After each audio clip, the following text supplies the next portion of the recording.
Assalamualaikum warahmatullahi wabarakatuh. Halo semua, kembali lagi di channel Raider Manhwa. Kali ini Mimin akan melanjutkan sebuah komik yang berjudul Kesatria Kegelapan yang sangat jenius.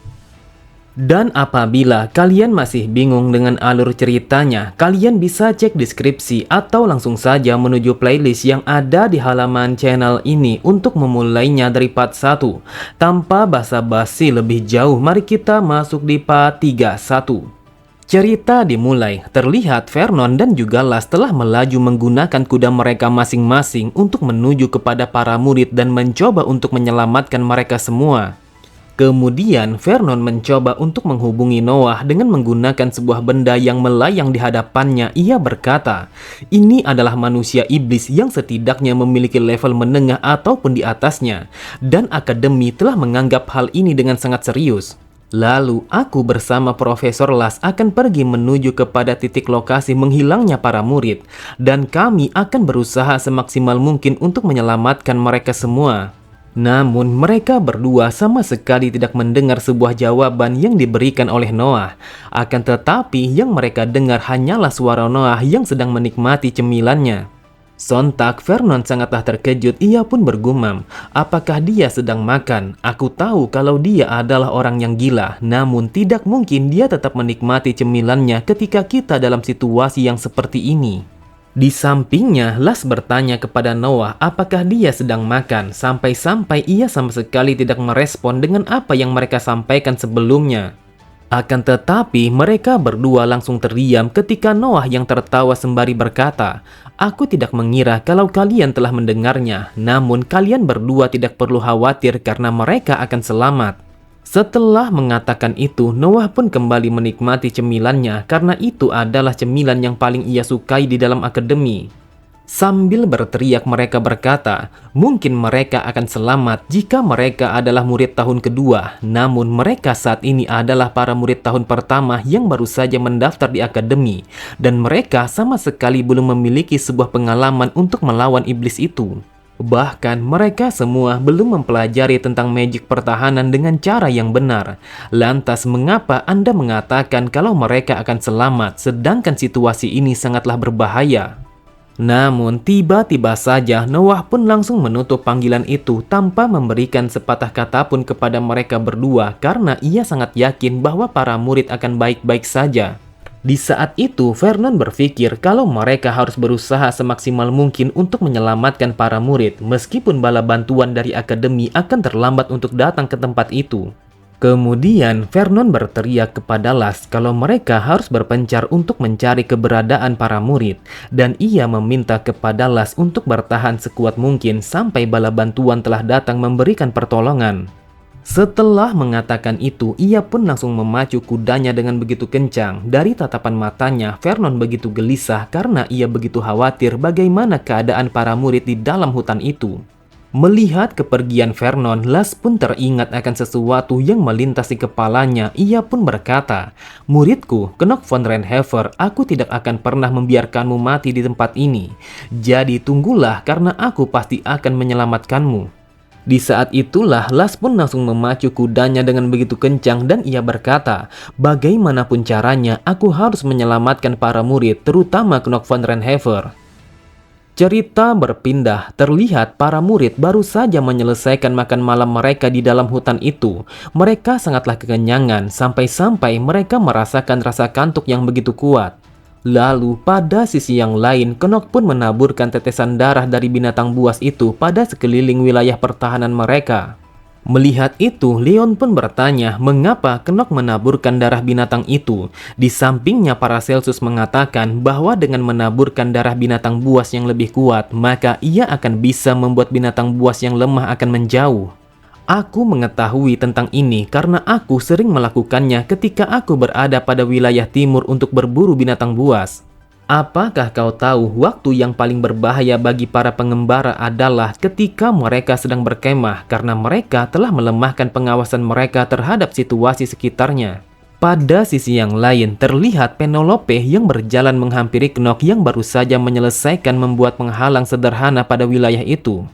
Kemudian Penelope berkata, Knock van Renhever, aku hanya ingin mengucapkan rasa terima kasihku kepadamu karena berkatmulah semua murid telah mampu menghindari situasi yang berbahaya. Knock berkata, jalan kita masih panjang, ada begitu banyak para binatang buas yang berkeliling di dalam hutan ini yang akan menyerang ketika kita sedang lengah.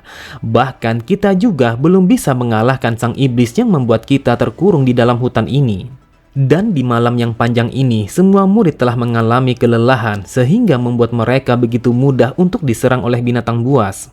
Penelope berkata, aku tahu akan semua itu, tetapi alasan kami bisa bertahan hidup sampai sejauh ini adalah karena pertolonganmu. Jadi sudah sewajarnya aku ingin mengucapkan rasa terima kasihku kepadamu.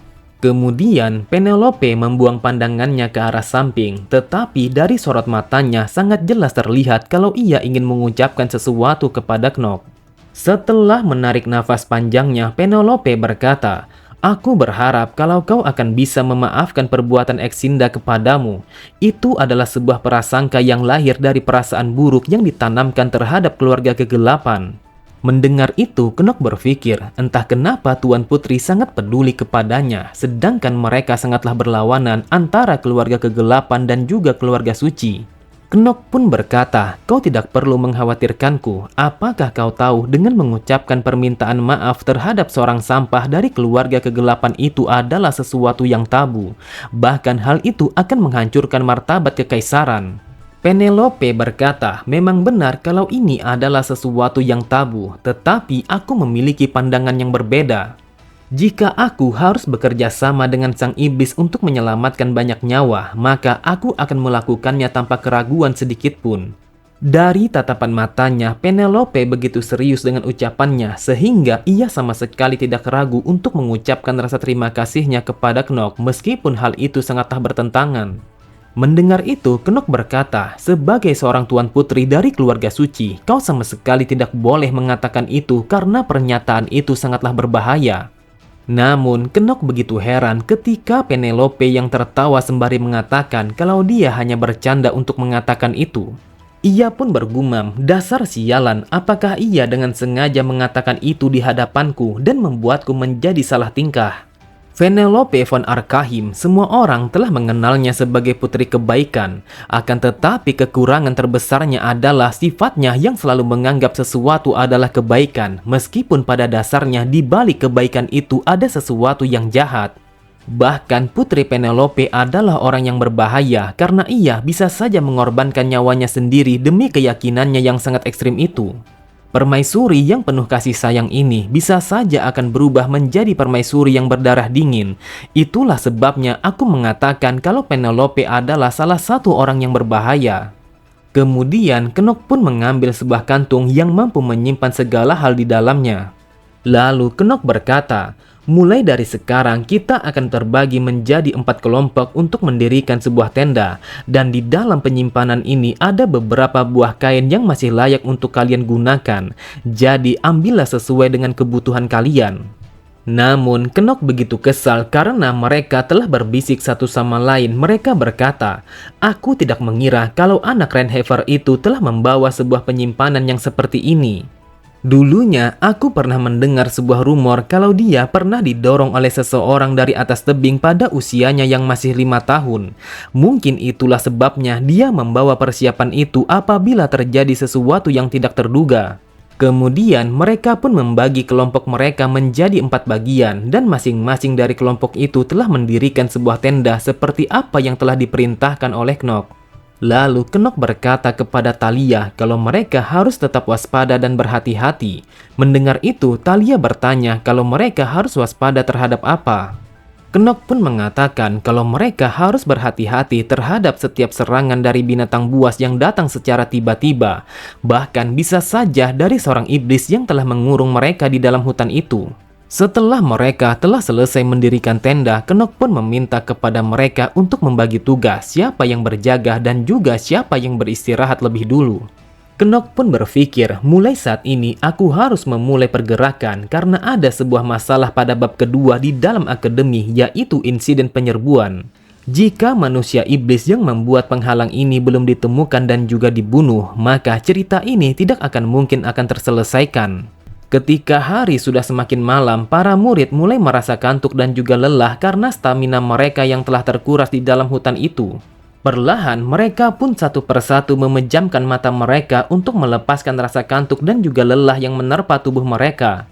Di saat itulah, Knock berjalan memasuki kegelapan hutan hanya seorang diri dan bersiap dengan bilah pedangnya yang telah memancarkan aura kegelapan.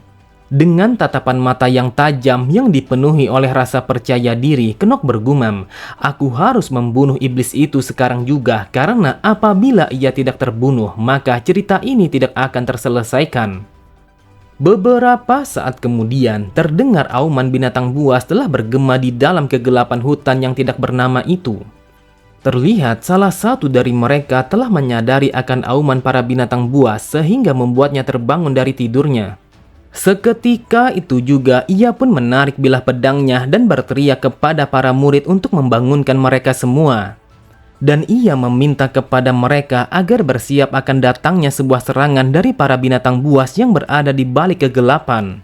Melihat mereka yang sedikit panik, Penelope bertanya apa yang telah terjadi. Mereka pun mengatakan bahwa binatang buas yang memiliki kekuatan magic telah berkumpul dengan jumlah yang begitu banyak. Di saat itu, meskipun wujud mereka masihlah belum nampak, akan tetapi rasa haus darah dari binatang buas itu telah menyebar dan menekan mental mereka. Menyadari akan ancaman yang berbahaya itu, Exinda langsung bersiap untuk menghadapi serangan itu dan ia meminta kepada Penelope untuk berlindung di belakangnya. Sama halnya dengan Paracelsus, ia pun menarik bilah pedangnya sembari mengatakan, "Akhirnya mereka telah tiba ke tempat kita meskipun kita telah menyebarkan darah binatang buas pada wilayah ini. Jadi sudah pasti kalau binatang buas ini jauh lebih kuat daripada yang sebelumnya." Kemudian Paracelsus menolehkan kepalanya untuk mencari di mana Knock berada karena sejak dari tadi ia sama sekali tidak melihatnya. Di sampingnya, dengan wajah yang panik, Thalia bertanya kepada mereka apakah Knock telah pergi meninggalkan mereka di dalam hutan itu. Lalu, dengan penuh percaya diri, Leon langsung menggunakan kekuatannya. Ia berkata, "Knock telah pergi menuju ke dalam hutan dan dia memintaku untuk memimpin apabila terjadinya sebuah serangan dari binatang buas." Mendengar itu, sambil berteriak Exinda berkata, "Dasar brengsek, bajingan itu dengan lantang mengatakan kalau dia akan melindungi Tuan Putri. Namun sekarang dia telah pergi melarikan diri." Namun Exinda langsung terdiam ketika Leon yang mengatakan bahwa Knock tidak pergi untuk melarikan diri, akan tetapi dia telah berkeliling di dalam hutan ini hanya seorang diri. Di saat itulah terlihat ada begitu banyak binatang buas yang telah berkeliling mengitari lingkaran darah yang sebelumnya Knock buat untuk melindungi mereka semua. Bahkan para binatang buas itu telah menampakkan wujud mereka dengan jumlah yang begitu banyak sehingga seluruh wilayah itu telah dipenuhi oleh berbagai macam jenis binatang buas. Di belakangnya, Eleanor mengatakan kalau situasi ini sangatlah berbahaya karena jumlah binatang buas itu terlalu banyak untuk mereka lawan. Sambil menggunakan kekuatan pemanggil mayat hidup, Leon mengatakan kalau ia pasti bisa mengalahkan para binatang buas itu karena dia adalah seseorang yang berasal dari keluarga Marbes. Terlihat mereka semua begitu terkejut setelah melihat bahwa kekuatan yang ditunjukkan oleh Leon sangatlah luar biasa. Bahkan ini adalah pertama kalinya mereka menyaksikan sebuah kekuatan yang sedahsyat itu. Leon bergumam, apa yang terjadi? Entah kenapa kekuatan magic ini sangatlah luar biasa. Knock von Renhever, dia telah membuatku menjadi penasaran. Aku ingin tahu seperti apa dia sebenarnya dan kenapa dia telah mempercayakan ini kepadaku. Kemudian Leon teringat akan sesuatu. Sebelum Knock pergi, Knock telah menyerahkan batu magic kepadanya. Dan batu itu adalah sebuah cara untuk memperkuat kekuatan sihir yang akan bisa digunakan oleh siapapun. Diketahui bahwa batu magic itu pada dasarnya adalah batu ajaib yang jatuh setelah kau berburu binatang buas. Dengan menghancurkannya, maka kau akan bisa menarik sebagian besar dari kekuatan mereka dan juga menggunakannya. Meskipun kekuatan batu ini tidak terlalu lama, akan tetapi ini adalah satu-satunya cara agar bisa memperkuat sebuah magic di dalam situasi yang berbahaya ini. Benar saja, di saat itu kekuatan Leon telah memancar dengan begitu dahsyat sampai-sampai aura haus darah dari binatang buas yang berada di hadapannya tidak mampu untuk menandingi kekuatan itu. Terlihat binatang buas itu mencoba untuk melakukan serangan pertama kepada Leon yang hanya berdiri santai di hadapan mereka semua. Akan tetapi, binatang buas itu langsung berteriak kesakitan setelah tebasan pedang dari kesatria mayat hidup telah membelah tubuh binatang buas itu. Bahkan tidak hanya sampai di situ saja, kesatria itu langsung bergerak dengan sangat cepat untuk membunuh binatang buas yang lainnya yang berada di dalam jangkauan serangannya. Ini adalah kekuatan yang telah meningkat puluhan kali lipat akibat kekuatan batu magic yang telah diberikan oleh Knox sebelumnya. Di saat itu, Leon telah memanggil puluhan mayat hidup yang telah bangkit dari dalam tanah untuk menghadapi para binatang buas yang telah mengepung mereka. Dengan penuh percaya diri, Leon berkata, "Aku menyatakan ini sebagai kepala keluarga Marbes bahwa pemenang dari pertarungan ini akulah yang akan menentukannya." Oke semua, cukup sampai di sini dulu pembahasan alur cerita kita. Sampai jumpa di video selanjutnya. Wassalamualaikum warahmatullahi wabarakatuh.